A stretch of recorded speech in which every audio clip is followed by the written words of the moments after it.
Okay, this is what we're gonna do, yeah? Because I know we've only got an hour. Okay. On these lives, unfortunately. Yeah. What tends to happen is it gets to around the 55-minute mark, and there's still loads that we want to cover or talk about. I'm gonna start this off, and then obviously people will join throughout as well. Cool. Okay, so first of all, just saying thank you for coming along, to yourself, Warren, and for everyone who's tuning in. This is actually episode 13 now of the Black Wealth series that we've been doing throughout the month. During these series and these episodes, what we've been doing is talking about wealth, talking about the current economy, and talking about building for the future. The people that I've brought on so far, they've been also sharing tips and some of their knowledge based on the field that they're in.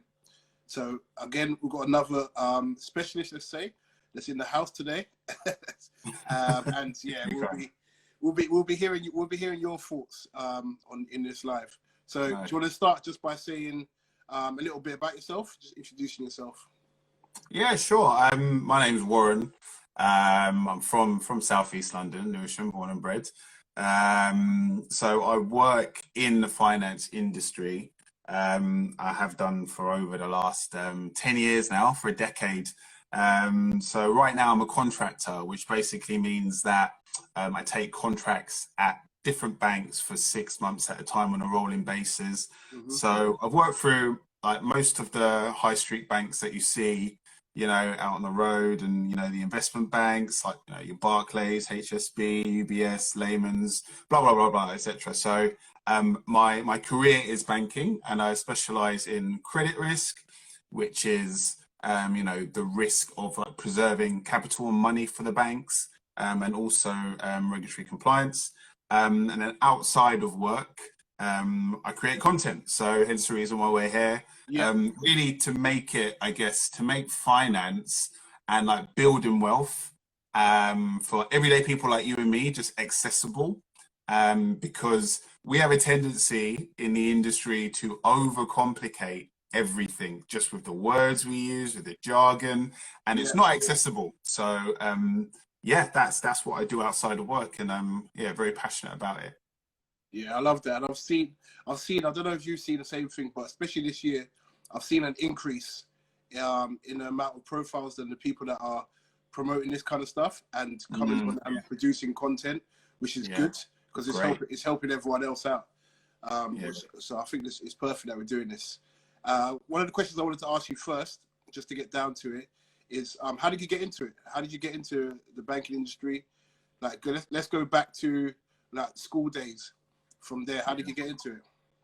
Well, yeah, that's a great question, actually. So I at school I actually loved art. I was artistic. I was not like a finance guy at all. I was good at art. I loved it.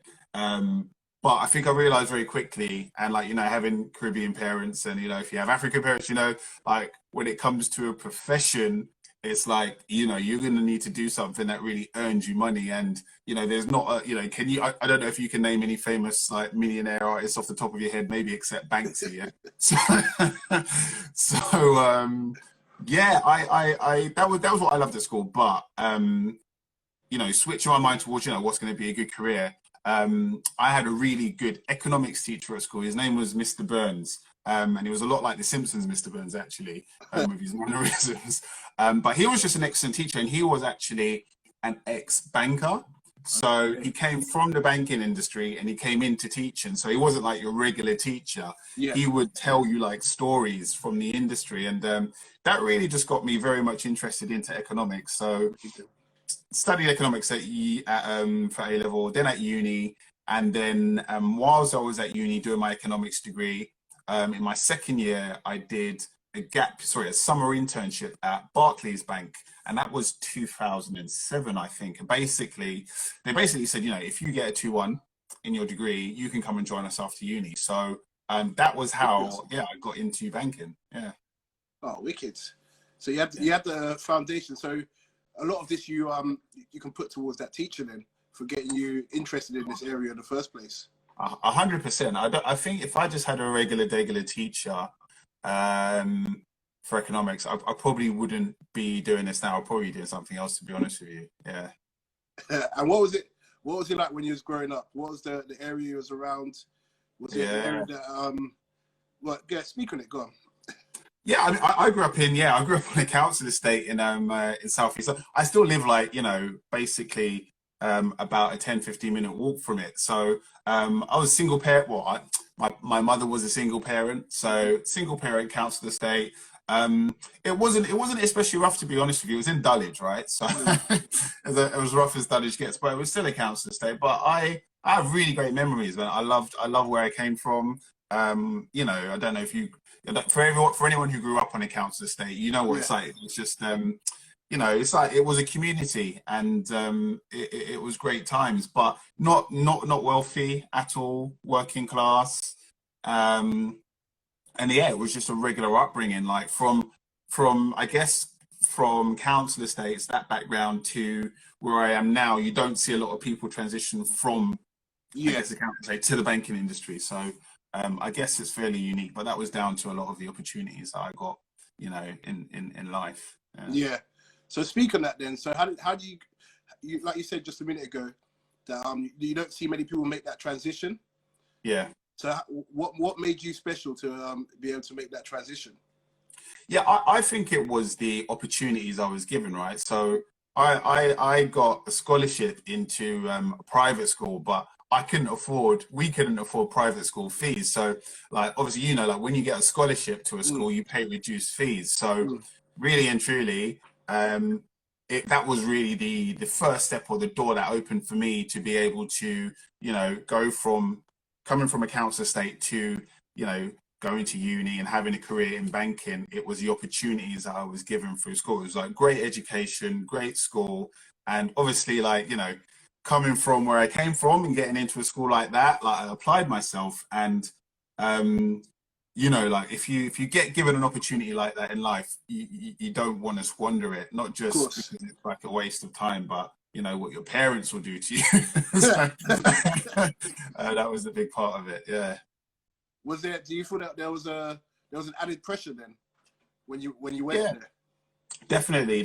I think that there was an added pressure, and I was the first one from my family, because my grand came over from Jamaica in the Windrush in the 60s. So no one from our family on my mum's side had gone to uni before. So I was the first. Well, actually, tell a lie. My cousin didn't go, actually. I was the first one. Yeah. So there was that as well. It's like not just, coming where you came from, but just family wise, and you're the first generation of your family to go to uni. Yeah. There was a bit of pressure there, just a bit. Yeah.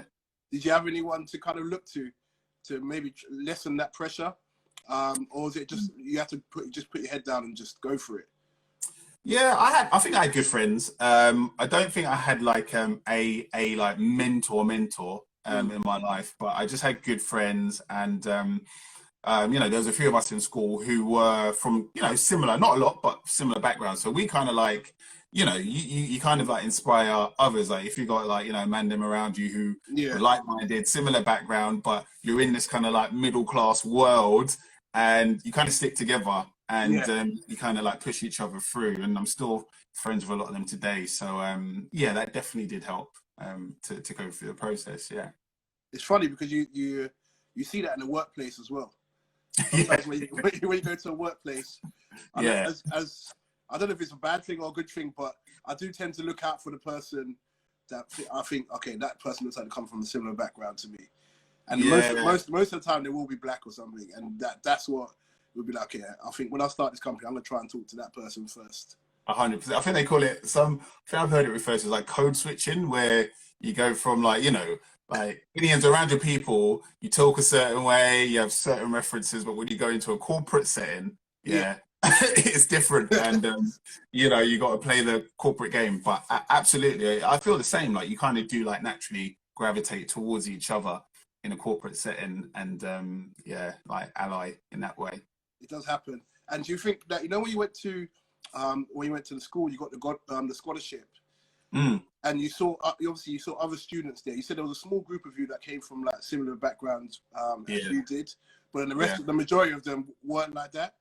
Yeah. Were there things that you saw, habits that you saw, or maybe just the way they carried themselves that you saw, you thought, okay, like things like adding up.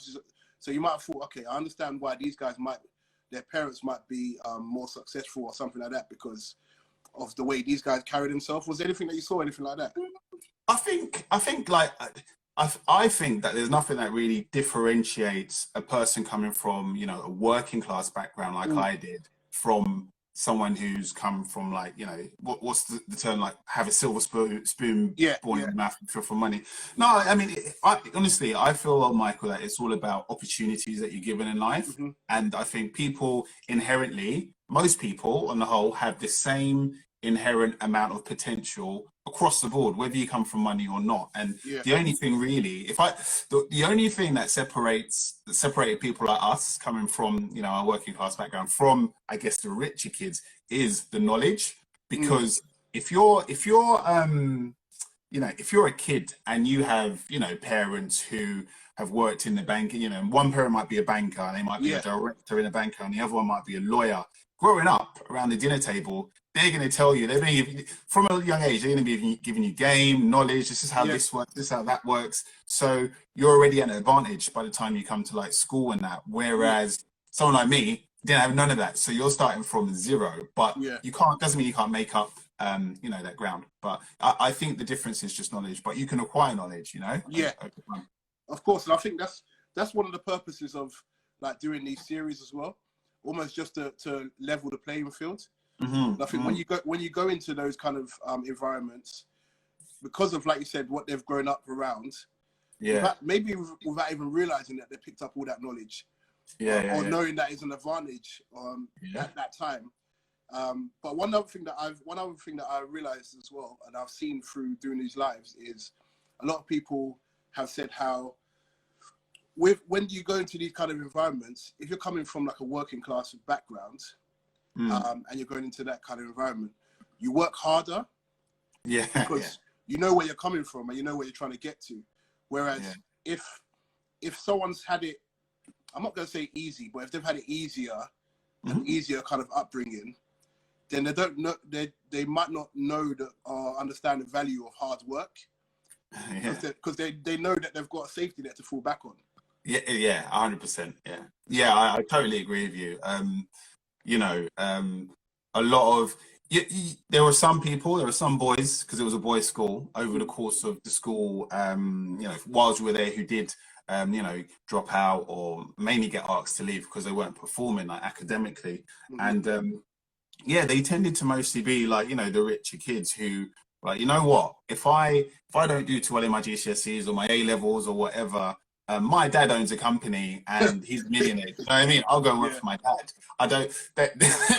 It's different. But with us, there is no plan B. Well, there isn't really any plan B. I couldn't say, you know what, I'm just gonna like DOS whilst I'm at school here, and you know, if it doesn't work out, I can go and work for my dad or work for my mum, and they can give me a job. That just wasn't an option. So that's I think that is a key difference. And you know, there's a certain hunger there that kind of spurs you on to want to do well in life. Exactly. Well, I think it's changing now. I think with our generation coming through now, and the younger generation, I think that's going to start changing. So the more that we start trying to, and we'll talk about it later on in the live as well, but the more we actually start building our wealth, our kids will have something to fall back on. Absolutely. So I think that will start changing, but it does take people to go first and pave the way, build that foundation first before we can do it. Because if we look at our parents that have come to the country, or our grandparents, obviously when they first came, it wasn't their priority to build on that wealth right now. It was just to get a place, stay here, survive, and that's about it. So now we're coming through now. This generation's coming through. What is it, like millennials or Generation X? Or I don't know anymore. They've got so many different names. But I think that it's gonna start changing. We're gonna start seeing that change. But what do you think we need to do to start building that, to make a bit more of a dent in like building like generational wealth? Yeah, I think in terms of building wealth, like, coming from a banking background and like seeing literally clients, wealthy clients and how they build their wealth, I think I guess it starts with education. So whether that's formally, it doesn't necessarily have to be going to uni. Uni is not for everyone, Mm. and especially how expensive it is these days. But whether it's like formal or informal education, so education could be watching this live. Do you get me? Mm-hmm. Or listening to a podcast or buying a book or reading like The Richest Man in but any book. Yeah. Yeah, any type of education that starts with that. And in terms of like building wealth, for me, and you'll see it like on my page and on my YouTube, it all starts really with a budget. So you can't basically control, you need to manage, you need to know what's coming in and out just on Yeah. a personal level. You have to have your own affairs and your house in order. And then from there, once you've got the knowledge and you have sort of control over your personal finance, you then start to save and invest. So Yeah. saving is literally just putting your money away in a bank so that it's safe and that you have a nest egg, but it's not earning any Mm-hmm. money for you. Whereas investing is making your money work for you, Yeah. basically. So I think to answer your question, to to build wealth, investing in the stock market. If you participate in the stock market, seeing all the stats, it's one of the biggest sources of wealth creation in this country. I think the top ones are. It starts with I think pensions is the first one, then it's property, and then financial, also stocks and shares. So I believe in that kind of holy trinity. Yeah. As they contribute towards a pension. Yeah. If you can, go into the property market. But what's more practical for most people is to invest in the stock market. You can invest a fiver a week, whatever you can afford, Mm-hmm. invest in the stock market. I really believe in that. And the data shows that and it proves it. It's proven. And in terms of, I'll start with the budgeting first. Yeah. If I remember correctly, I think you did a video on this. Yeah. Things to, it was something along the lines of things to avoid Yeah. when you're budgeting. Do you remember what you had on that video? Wow. Some of your tips. Yeah, I think some of the first, off the top of my head. So the first one was just not budgeting at all. So I think there's something crazy, like over half of the people in the UK, and I think the United States is the same, actually just don't have a budget, So living like paycheck to paycheck. And that feeling when you get to the end of the month and you're just like, what did I spend my money on? Like, how have I got no money left 4 days before payday? Like, you can like fix that like that by just having a budget. And then I think one of the other ones was just wastes of money, like general wastes of money. So overspending, like delayed gratification, that was it. So impulsive spending is a big one. We live in an economy, a culture that really runs on debt. So what you see through the media, through every kind of source type of input and information, it centers around debt. The economy runs on debt. So debt is basically spending what you don't have today. You're borrowing from your future self. So you don't have the money today, but I'm going to take out a loan or whatever the sources of money and spend now because I really want this now, and then try and pay it off in the future. So avoiding unnecessary debt was another one. And there were a few others, but I think those are two key ones that really stand out: delayed gratification and having a budget in the first place. Yeah, and the thing is, it's going to get harder for some people as well, because I wasn't even aware about it until I got told today. But Black Friday is coming soon. Oh wow! And that's another day when everyone just tends to just waste money. Like buy stuff they don't actually need, but they're like, oh, you know what? It's 50% off now, so I can get it. But you don't actually need it, but you just got it anyway, and you didn't budget for it when you're doing your budget for the year or the month or however you're doing your budgeting. But a lot of people jump into that, and it's that impulse buying again. Yeah, like you say, you just see a deal, you're like, oh yeah, I just got paid this, because they always make Black Friday around when everyone gets paid as well. Yeah, I wonder why. So they do that quite smart. But what would you advise someone who is used to going on those Black Friday sales, and spending money? How would you tell them, what advice would you give them in terms of like not doing the same thing you did last time? Because obviously everyone wants to get, like I just saw a message come through now. Yeah, everyone wants to get Christmas presents. Yeah, some of that. But what I've seen happen, I know in the past I've been guilty of doing this before. I might have a budget and say I want to spend £20 on this person, and then I see a sale, and then I see something for £30, and I'm like, oh, this is quite good actually. So I get that for that person, which at the time you think, oh, it's only £10 extra. It's a deal. If you do that for 10 other people, you just got over £100 over your budget. Yeah. I mean, it comes down to self-discipline. You know, a budget is a budget for a reason. So if you have a budget and you're still breaking it and spending outside of it, it's not really a budget. You get me? It's just some numbers on a piece of paper. Yeah. A budget is something that's supposed to be actionable. So you're supposed to actually use it. But to really answer what you were saying about what can people do differently about Black Friday, I think, you know, go enjoy Black Friday. I mean, I think it's wrong to not enjoy your money. You're not supposed to just hoard it. Yeah. You know, you've got to spend it sometime. But I'd say, like, you know, if you're going to go into, I don't know, Nike or Gucci or Prada, and well, I don't shop there. I don't know about you, but maybe let's say H&M. Okay. And buy something for yourself and buy something for other people. Why not set aside a £5 to also buy some H&M stock as well? Yeah, you know, so I say buy the goods, but also buy into the ownership of the company as well. So have a budget, but also, you know, buy and also invest in parallel. Do both. Don't just be a consumer. You know, that's what I would say. I love that. And I wanted to ask you something earlier, but it slipped my mind. So we'll go back there and come back to this in a minute. Yeah.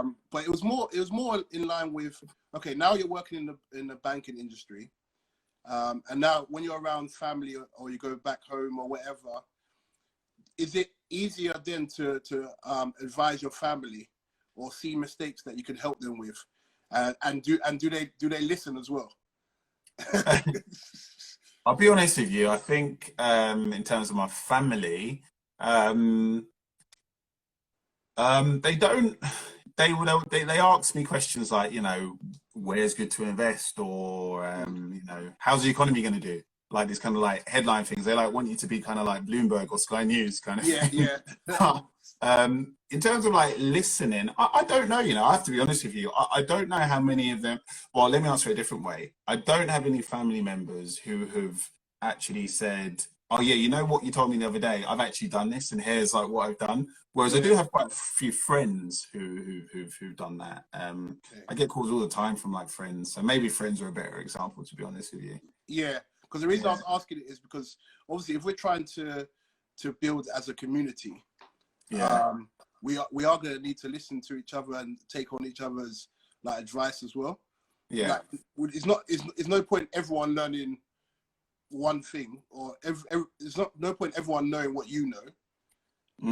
When there's other areas that we can learn, and then we can pass the information between each other, and then that's how we actually build with each other. So if, let's say for example, your area of expertise was stocks and shares, and then you had someone else whose area of expertise was property, and then you had someone else whose expertise was legal, you're passing information between each other, so you're growing as a group, like obviously group economics.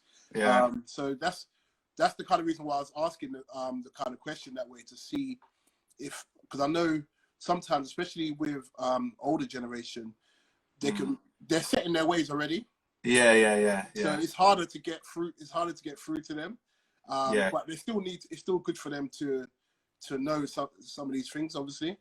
Yeah, it's funny you say that. Actually, I spoke to my wife's uncle 2 days ago. He's 82. So this is a good story that you'll like. So he said he had a bunch of shares in 2 companies and some savings. Like, what should I do with my money?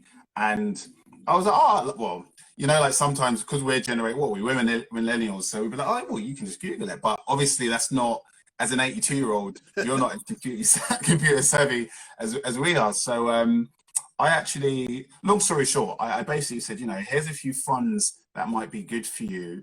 And you know, in really simple terms, like you want to basically diversify your money. You don't want to have like your life savings in Yes. just two shares. Yeah. So I was like, here's a number for a financial advisor, Yeah. and tell them what I'm telling you now. And I said, you know, you want to go for a fund or a couple of funds that are diversified across like industries, geographies, sorry, industry geographies and the types of assets, and just diversify money. So I think that's a really good example, like in terms of the generational aspect that you mentioned, but also people taking on your advice. So wasn't it's family. That was my uncle-in-law, I guess. But Yeah. No, I like I that really, story. I like doing that. I do like that story because you've passed on the information and shared your wealth of knowledge with him, and Yeah, and then exactly. he's able to take that now to, like you said, a financial advisor. Whereas before, if he had just approached a financial advisor, he wouldn't know where to start. Yeah, you're kind of at their mercy. And, you know, with some financial advisors, you know, they might get commission. They have to say them, but they might be getting commissions from, you know, a limited amount of funds. So Yeah. when they come to like taking your money and investing it for you, they might not be going to like all of the options that are available. But, you know, that's another Yeah. discussion for another time. But you really touched on a good point about community. And yeah, I think I'm very, passionate about, you know, obviously this is a Black Wealth series. Yeah. I think like as a community, we absolutely I'm passionate about us circling our money more and combining and partnering up like a lot of other communities do Yeah. successfully in this country. And you know, when you look at like the history, I guess, of the UK, like, you know, as a Jamaican, when I came over here in like the 60s, there've been other communities that have come over since, like you know, the Indian community, Pakistani, Chinese, and I think we can learn from them because they all, you know, for example, I take the Indians. I really love what the Indian community do when it comes to group economics, because you see a lot of corner shops, you know, everywhere. And generally speaking, a lot of them are dominated by people from the Indian community. And then when you go into the shop and you look at the employees, it's other people from their community. It's very rare that you see like a black man or a white man working in an Indian corner shop. And that's a very simple, recognizable example of group economics. And, you know, we can do it in our own way, but we can learn a lot from other communities out there, you know. And that's the thing, because I do like that. I agree with the same thing. So basically, when up until the age of 16, I was in North London, and it was more, the community around it was more, there was more black people there than any other race there. Then I moved to Ilford in Essex, and then when I came, well, near Ilford anyway, in Chigwell. So, but when I came here, there was a lot of Asians around. Yeah. All the big houses and everything, it was all owned by Asians, all the shops and everything. And that was the first time I ever saw something like that, because where I was coming from, even though that black was the bigger race there, that was the more population, they weren't the ones owning the shops there. Yeah. So when I came here, and I was thinking, what? It was crazy to see. But then when I went to sixth form over here, when I went to sixth form, I started seeing the way these guys were. And when you go to their houses and you see, the first thing I noticed was you go to someone's house, and there'll be, you know, maybe in a 5-bedroom house, you might have like 20 people there. And I'm thinking, what's going on here? It's a bit mad. But then when you hear what they're doing, they're like, okay, so everyone's working basically. Yeah, exactly. And everyone's just putting their money into the mortgage to pay it off quick. Yeah, exactly. And then they do that for maybe like 5 years maximum or something along those lines. And then they sell the house or they refinance the house. And then people go and put deposits in. And I was like, wait, that's... It's so simple, but yeah, it makes perfect sense, doesn't it? And all you're doing really is just suffering for a little bit with living with that many people in the house. But they managed to do it anyway, because each kind of small family of maybe like 2 or 3 would have their own room. So it might be like the mum and dad and then the child. Right. And then that's how it works. Or it might be like 3 brothers in one room or something along those lines. But they're all coming together. And then what you find is, as well, is the money they get from refinancing, or the money that they're getting just because there's so many salaries or like wages coming through in one house. Like you said, they go and put it in a corner shop, or they open up a restaurant, or they open up something, and then they go and employ the young people in the house. Yeah. To come there as like maybe an apprenticeship or something. Absolutely. So from young, they're learning all of the information. So by the time they get to university, they've already got like 3-4 years work experience behind them. Exactly. And then when you're coming out of university as well, it's harder because they want you to, you've got a degree, but you need where's your work experience? Yeah, where's your work experience? Yeah. No, you're exactly right. I mean, yeah, what you just said there, it's like, that's a concept. It's very similar to get delay gratification. Like, if there's 10 of you in a 5-bedroom house, you got to go through a bit of pain for maybe 5 years, maybe even 10 years, but there's light at the end of the tunnel, and it's all for a reason. And they're building wealth and opportunities as a community. So I just think there's just a lot to be learned from it. It's simple, but it's very possible for us as well. There's no reason, there's nothing stopping us from doing that, basically. Definitely. I think the only thing that stops us is nothing to do with any personality traits or anything like that. It's more just an education of how to do it. Yeah, very true. I think that's it. I think because it would have been the same for any other race that's done the same thing. When they first got here, they might not necessarily know how to build wealth like that. But then once a few people start doing it, then they can pass it on. And then whilst we're doing like these series as well, we're talking about it, and then it's a way people can start building. So now when we're doing our jobs or we're starting our businesses, we're not now just thinking, oh, I want to make money for myself. There's a long-term plan now. It's like, okay, I want to build something. Let's say, for example, I start a business. The way I need to think is, I want to build something that I can pass on to my child. Definitely. Or employ other people, and I don't think it's a discrimination thing where if you say I'm going to only employ people from our community. Yeah, no, not at all. Because the thing is, a lot of other communities do that, and like the example I gave. When was the last time you saw, say, I don't know, a white person working or a black person working in, an Asian corner store? Or when was the last time you went to Chinatown in Soho and saw a black man who owned one of the Chinese shops? Do you know what I mean? Communities, you take care of your own community, and not out of racial prejudice or bias. There's nothing wrong with like loving your own people and employing them and giving opportunities to them. And truth be told, we need to do that more than ever. We really do need to do it, because there's some, I was looking at some like just some random stats before I came on this live, and I saw it was a government statistic, and they said that 57% of black households in the UK are in the bottom 40% of income earners in the UK. So that means if you're in the bottom 40%, that means your household earns 17k or below.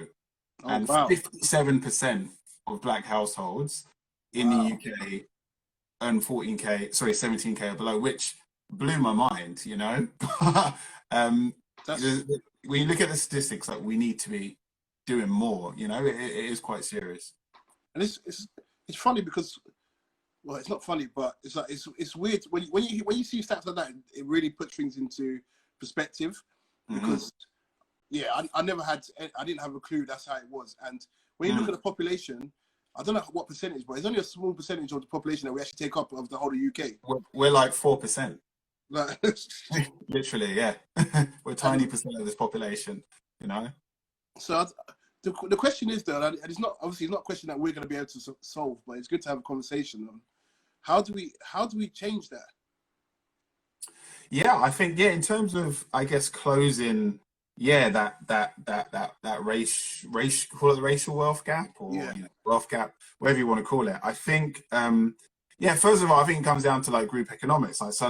Economics, like the way it's defined, it's production, distribution and consumption of like goods and services. So I think as a community, we're very good at consumption. We like to consume. We like to buy. We like to look good. Everybody likes to have nice stuff. But I think we need to, and I think we are, especially our generation, be more focused towards production and ownership. So, You know, for me, I think entrepreneurship or a side hustle you don't necessarily have to own a business full time, but some sort of side hustle, being that way inclined and that way minded, to earn additional income outside of your job, because you know it's very hard to become like wealthy, you know, not rich but wealthy, Yeah, in yeah, a 9 to 5 job. So if you've got additional side hustle, so that for example, that might be you know, property. That is a side hustle. If you own a property, you're doing a buy to let thing. Not only are you going to get some rent from it, but over time, if that goes up in value, that's tens, potentially hundreds of thousands of pounds of wealth, you know, mm, over your lifetime. You know, invested in the stock market, or actually, you know, opening up a business. I know it's hard to start a business and being an entrepreneur, like the failure rate is quite high, but more accessible things like property and stocks and shares. Life insurance is a big one as well. I yeah, mean, I know it's a bit of a tangent, but you know, not a lot of us have life insurance. And basically, life insurance is, you know, when I pass away, my family, like my wife and my kids, they're going to get a lump sum of money. So mm, you know, that it's, you know, like without being morbid, it's money for dying. yeah. And you know, my kids, when I pass away long in the future, they're gonna have tens, hundreds of thousands of pounds, whatever the policy is, of money just to start with, you know. Yeah, And that puts you way ahead. So there's a good few ways that we can, simple ways that we can close that gap. and I think, do you know what? If I'm being honest, before I started this series, I didn't look into how important insurance was.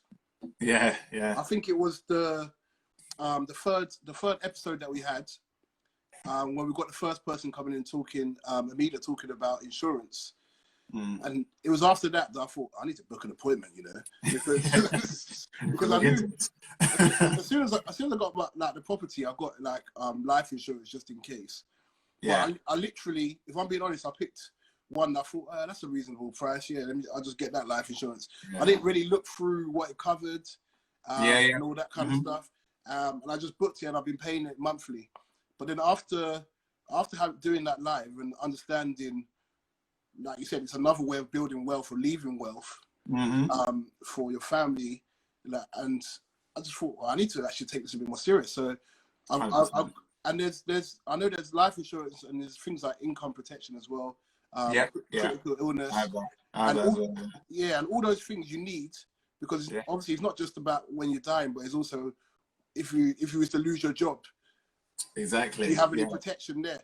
And how's your family going to survive, especially if you're the main breadwinner in the family? It's going to be hard, and you're almost setting yourself back, because the story that I heard was from Amina, when she was telling me about it, was she was saying how unfortunately her father passed away from a heart attack, and because of that, obviously he was bringing in some of the money. The mum was there as well, but he's bringing some of the money. When he passed away, they weren't able to continue the house payments anymore. Wow. So they had to move out of there, and obviously that messed up all their financial situation. So in a way, it like took them back. So they might have taken 5 steps forward and taken 10 steps back now. Yeah. Whereas if they had something in life insurance, they will still have that house, and the children wouldn't have had to.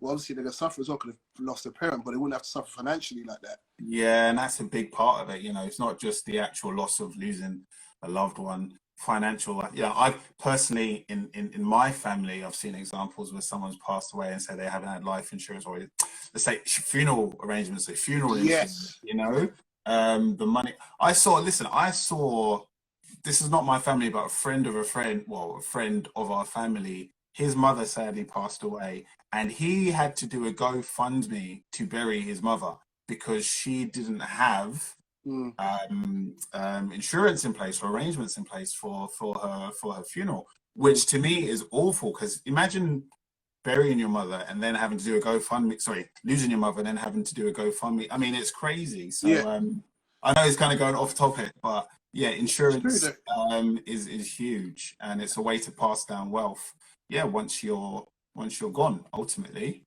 Exactly. And the thing is, as well, for anyone who thinks I don't want to get, like I was thinking previously, I don't want to get insurance because it can be expensive or anything, but one is not as expensive as you think it is. Yeah. And two, it's also about what value do you have in your life? What value do you put on your life? Yeah, exactly. If you value it at £5 a month, then you're gonna get obviously £5 a month in like returns. So it's about put more value on your life, and also because we're talking about building wealth, what people and myself included didn't realize was when you're starting a business, you should also get business insurance in case anything goes wrong. Yeah. Because if you could have a great business, you make one mistake and someone sues you or something, for example. Yeah. And then it's gone. Yeah, that's true as well. Yeah, it gets more expensive as you get older. Very true. Yeah, so if you start young, then it will be a lot cheaper. So I think people should exactly. Definitely once you've got no underlying health conditions and you're good, take out insurance like now. So I have it myself. So I think definitely everybody should have it, but especially like our community for sure. And I know we went past it already, but I want to go back to we was talking about like group economics. And one of my favorite things about our history when we're talking about group economics was the Black Wall Street. Because then America. Yeah, the way like at the moment, and I couldn't believe this stat. I found this out on the first episode that we did of this. That our money stays in our community for 6 hours. It's crazy. Like $1 will stay in the community for 6 hours, and then the next one closest to us, I think it was the white community, where it's 17 days. Wow, that's crazy, isn't it? And then I think the highest was the Asian community, which is something like 28 days. It stays in their community, and I'm thinking, wait, we didn't even make it to a day. We got 6 hours. Yeah.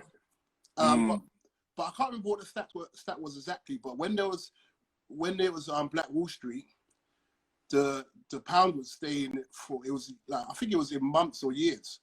Do you know? Yeah, and you know why that was? It was because, first of all, it was segregation. So, they obviously Black Wall Street was in America, and they had to do business with each other. They couldn't go to other races to do business, so they had to become self-sufficient. So it wasn't like we could go down the road to the white hospital or the white car dealership or the white bank. We need to make our own. And that's why it stayed. So there's a lesson to be learned there. It's obviously, there are some great products and services out there.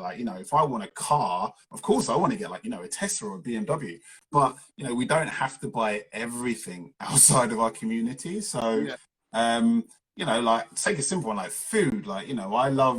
I love all types of food, but I make a concerted effort to go to my local African restaurant or my local Jamaican restaurant, not just because I want to support Black business, but because I love the food as well. I think I'll give you one example. I think one thing that really gets to me is the beauty. Obviously, I don't have hair in that, but obviously when it comes to beauty and products, especially hair, sometimes it just puzzles me that when I go to Lewisham or Catford, which is where I live, and I look at the hair shops, they're all owned by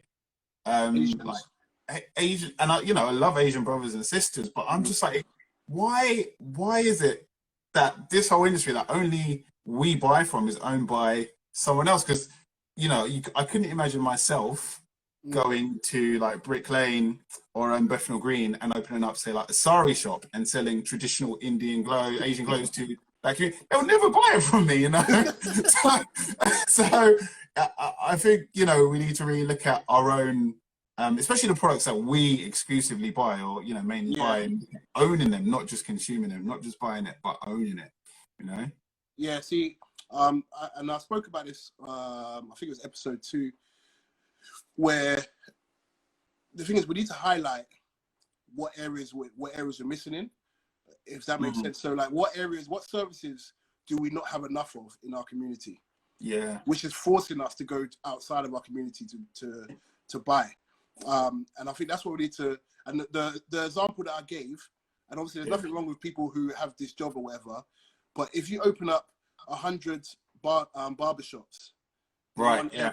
black barbershops in one area, but we have no dental hygiene like dentists or anything like that, or we don't have any black doctors in the area.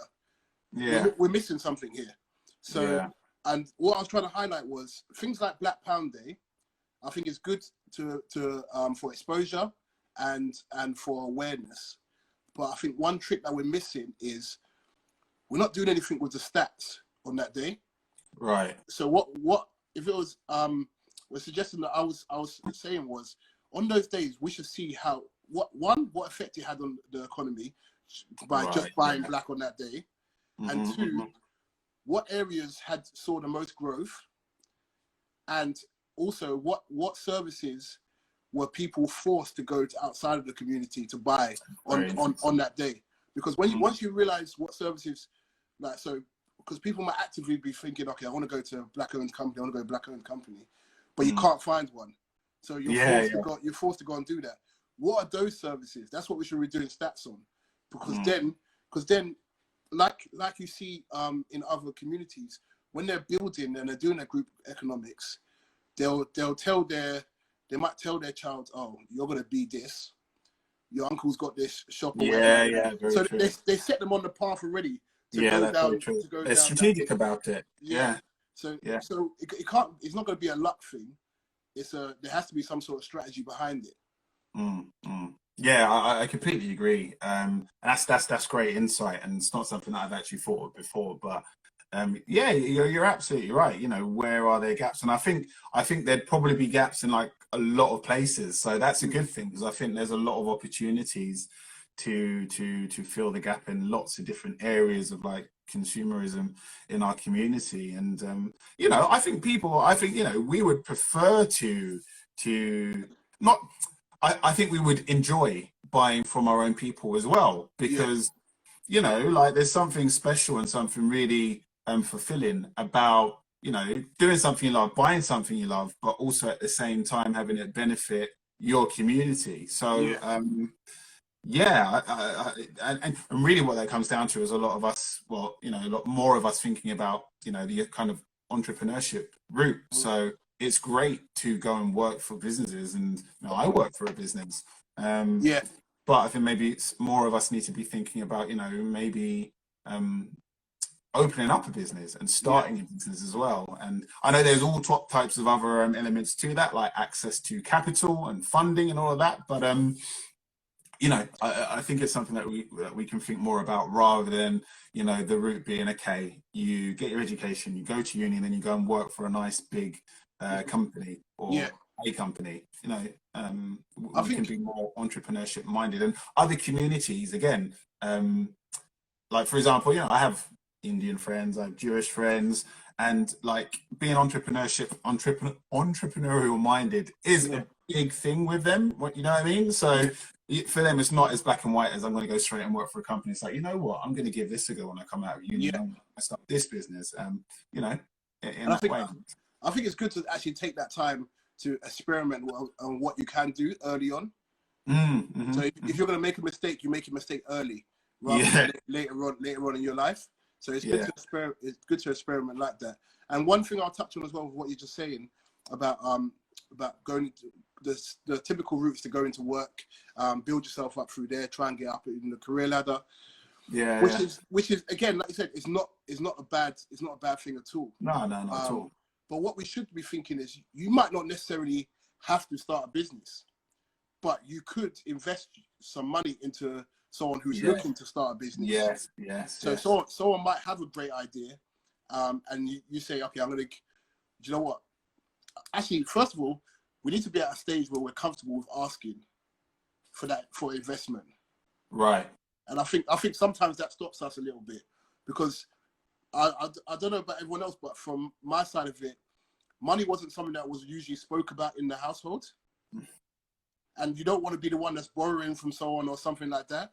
So it might come across, that's how it might come across, or it might be a difficult subject for you to approach. But I feel like if someone had a good business idea that they believe could work, they should be able to go to friends, family, or whoever, and say, I'm looking for some capital, some investment. This is my idea. This is how it can work. as long as you come correct with it as well, Yeah. and you have your plan. Yeah, absolutely. And I think a big part of that is, like you said, coming correct. So having a business plan, having kind of like an agreement in place, like, you give me this amount and, this is what you're going to get in return and this is when I'm going to pay you back. By doing it professionally, absolutely. But yeah, I totally agree with what you're saying. Like, if you're not going to start one yourself, supporting others is a great way to, again, build wealth in your community. Do you know what I loved? I loved BYP, Black Young Professionals. That's how they grew their platform, because they went through Cedars, and it was a case of they did a GoFundMe. But if you donate, the money that you donate, it counts as like an investment into what they're building. Wow. So you almost like you own a part, like you have a share of whatever the platform they're building, and that's another way of doing it. I know a friend who's done something similar as well. There's like a black cinema. There's only like 2 of them in London or something. And when the guy, his friend, was starting it, he invested money into it. So now he owns a share of it. So every year he gets his dividend payments at the end of the year, and that's another way of him building wealth and also helping someone else out. Amazing. But one thing I want to touch on, because I knew this was going to happen, we're running out of time. How much longer we got left? We've got like 10 minutes left. Oh my gosh, that's good. I told you, it always kind of happens. But what I wanted to touch on, because I saw it on your page, and I know this is a stage where a lot of people are at the moment, is property. I know that's definitely one of the things that you have expertise on. And I just want to quickly go through. There was things that you said. I think it's property fundamentals you put. Things that should be around property. Do you want to quickly explain that, what you had on there? And obviously, people can go on your page afterwards and check out for more information. Yeah, of course, no problem. So yeah, I think when you're investing in property, which I do, I've got including the one I live in, I've got 4 now across the UK. So when it comes to investing in property, it's the difference between buying, it's like any other product. It has to be high quality. And what we're seeing right now, especially in the economic situation we're in, is property prices and other assets falling. And one thing that can kind of shield you to an extent, during times of economic downturn and just in general, is going for properties that have certain characteristics and fundamentals to them. So one of them is being close to a transport link. And I think before I say this, you want to kind of put yourself in the mindset of somebody who's buying or renting a property. So if I want to live somewhere, I want to be close to a train station, a bus station. I want to be close to a supermarket. I don't want to have to take a bus 20 minutes or walk half an hour to the nearest supermarket. If I have kids, I want to be near to a school. So all of those aspects are very important when you're buying a property. You really want to set yourself up for success so that when you buy it, you can fill it and you can have a lot of potential tenants to choose from. And over the long term as well, which is probably the key part to this, is if your property is in the right location, the increase in price over time is going to go up at a much higher rate than if it's in a dead area where there's nothing going on, Of course. So it's really buying it with like tenants in mind, but also with like future wealth growth in mind. And that's the formula that I use whenever I buy a property. And all of mine are full, and I very rarely struggle to fill them. How do you know what the plan is for that area for the future? How do you go about finding that? Yeah, you just go on the local council's website. Councils love to boast about what they're doing, because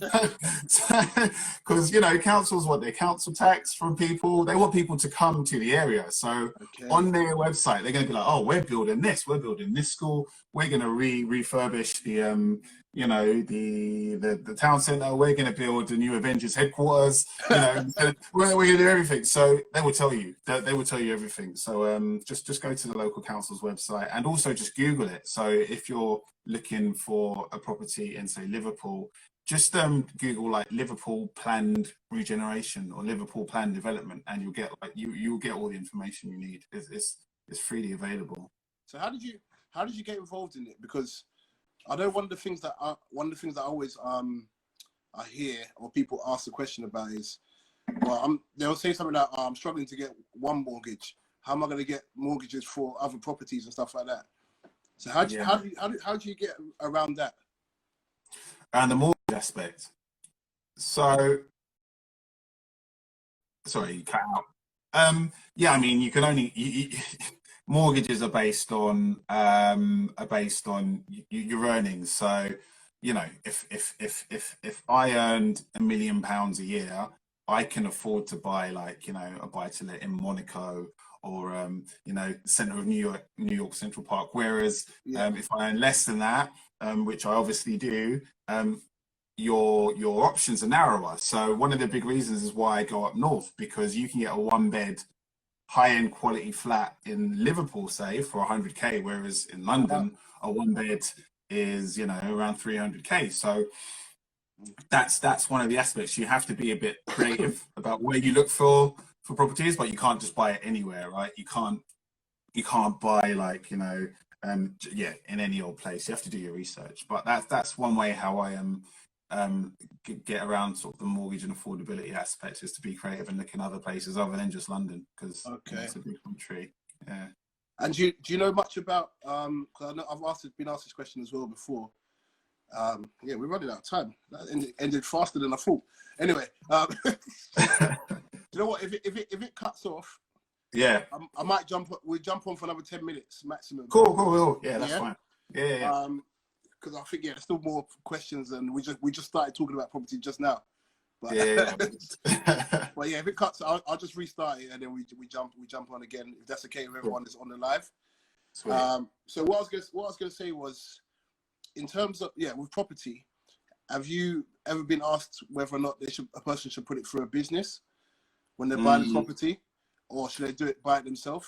What do you think of that? Yeah, it's a very good question. So it basically, it depends on how much you pay in tax. So you know, talk to a tax advisor, sorry. But if you earn above a certain amount, above a certain threshold, I think it's the high rate of income tax, it is better off tax-wise to buy it through a limited company. Because you pay less tax and you can write off certain expenses. So I would say it depends. So for me personally, I buy through a limited company because it's better tax-wise. But you can Google it and research that yourself. But I would talk to a tax advisor if you're starting from scratch. Yeah. All right, perfect. And what's the goal for you in terms of property? Yeah, I mean, it's a good question. Like, I want to come out of work full time and go into property full time. So that's like the journey that I'm on. So yeah, I've bought a few at the moment. Right now, I own a few, and I'm doing different things with them. Some of them I like rent to just normal tenants, and one that I'm in the process of buying at this moment in time, I'm going to use for service accommodation. So stuff like Airbnb, Booking.com. Minutes went by quick, boy. I know. And this is, it always happens. That's the funny thing. It always happens. And I have my phone here, so I can see the time and everything. But it's and it's really bad, because what tends to happen is when there's 5 minutes left, I have to cut the person off and then be like, okay, we've only got 5 minutes left. We have to do this, and just ask that one last question or something. But I think, just for the purpose of time, what we do is, we do another 10 minutes of here, and there's nothing stopping us from doing another live in the future anyway. Yeah, that's cool. Where we can talk more on everything. But what I wanted to capture, because you was just in the middle of answering that question, in terms of like your property. You there? Everything good? Yeah. And one of the questions I wanted to ask you off the back of that was, how do you decide what to do with the property? So you said that you might buy to rent, or another option is that you buy something and you flip it, or you might use it as a service, like you were saying. It's like Airbnb. So how do you make that decision? So I make the decision before I buy it.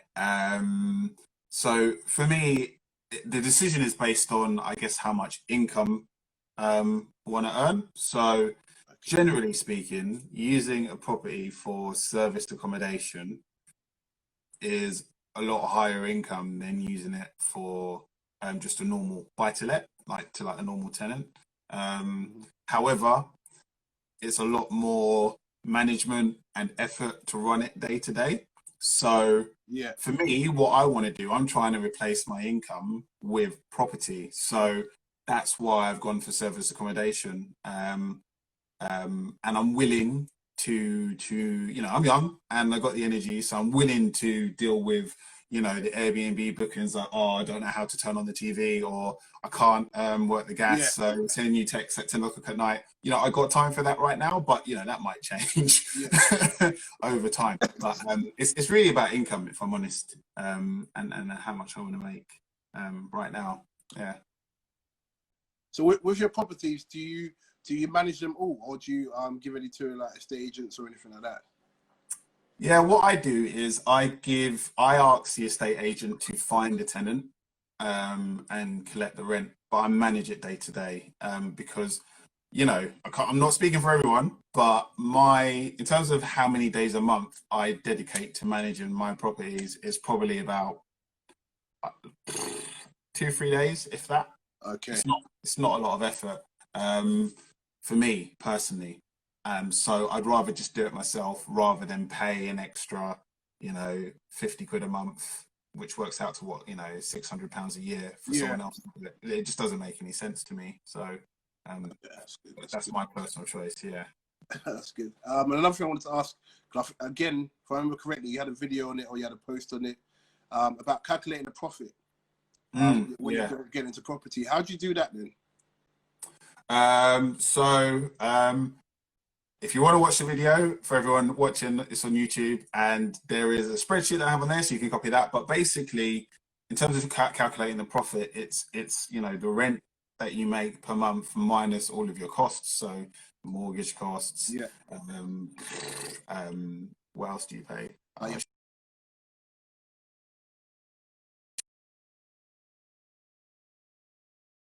From the person who's managing your property, if they are as well. There's various costs that you deduct from it, and basically what's left is your profit. So there is a formula to it. I can't remember off the top of my head, but go watch my video on YouTube and it's on there.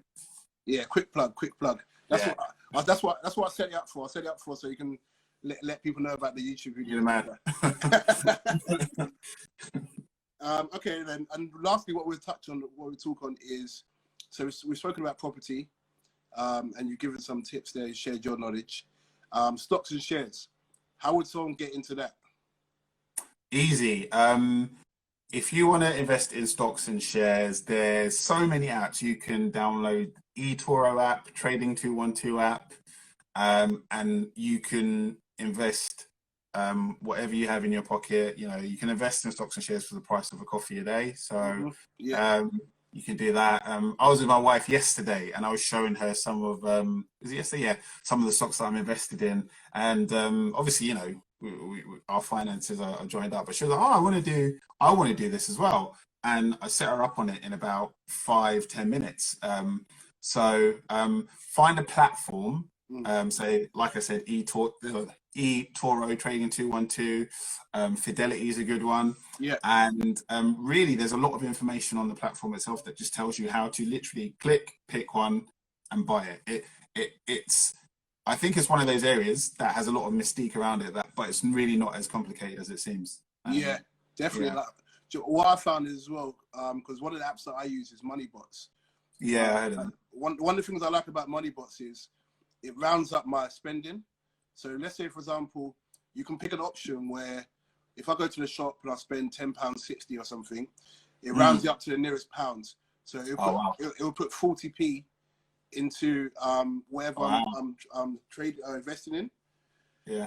And then obviously you don't even realize, but throughout the month, you just saved you just added another £50 to whatever you're investing in, plus whatever you're investing in monthly anyway.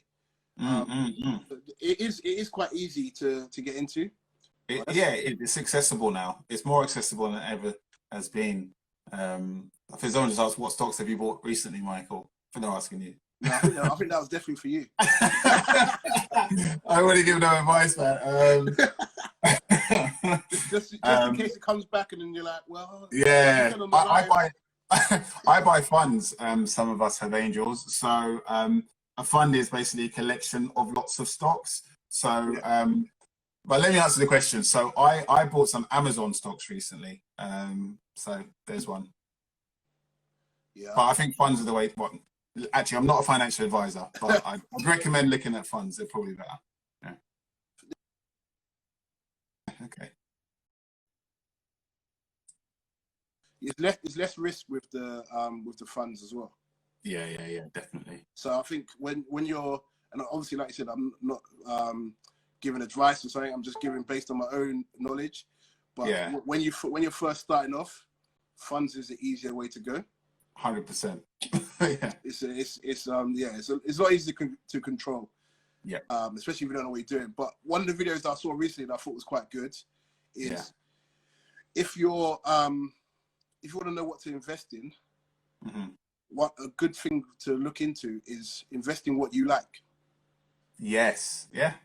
Absolutely. I mean, you can find a fund for literally anything. You can find a fund for like tech stocks. If you like technology, you can find fund for cars. You can find anything. So yeah, invest in what you like. Start with that, and then it's one of those things that as you get deeper into it, you can kind of branch into stuff that you don't necessarily, or that you didn't know from the beginning. So as your understanding evolves, you can invest more widely. So I started off very simple with like 2-3 funds. I'm going to make a video on it soon, actually. Yeah. And I've branched out since then into stuff that I never thought I would be invested in at the beginning. So yeah, I completely agree with you. I think the first thing that I invested into was the what is it, S&P 500. 500, yeah. That was the most simple one to invest into. absolutely. I'll say one more thing, yeah. So you raised a good point and just like reminded me to say one thing. So yeah, if you're starting out in funds, I would recommend starting off with a fund that tracks the FTSE 100. FTSE 100 is a UK stocks and shares index. The S&P is an American one. But just start with a simple fund that tracks the stock market, the UK stock market. And there's a stat: the UK stock market has grown by 190% over the past 20 years. So it's grown, over the past 30 years. So it grows consistently over time. So if you start with a fund that tracks the UK stock market, and I think that's a good place to start, and develop and get more sophisticated from there. Yeah, great, perfect. All right, great. So last question. Yeah. If you could go back to when you was like 16, with the knowledge you have now, yeah, is there anything that you would do different? Yeah, if I had the knowledge, I would start investing in stocks and shares at 16 as early as possible. I would be laughing right now. So everybody, if you're thinking about it, start today.